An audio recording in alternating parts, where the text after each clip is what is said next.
Hola, soy Gabriel Huber, caminando por las calles de Tel Aviv.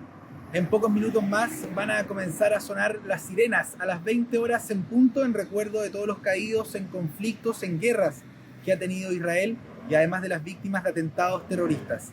Los invito a conocer lo que ocurre cada año acá en Israel en el recuerdo de Yom HaZikaron.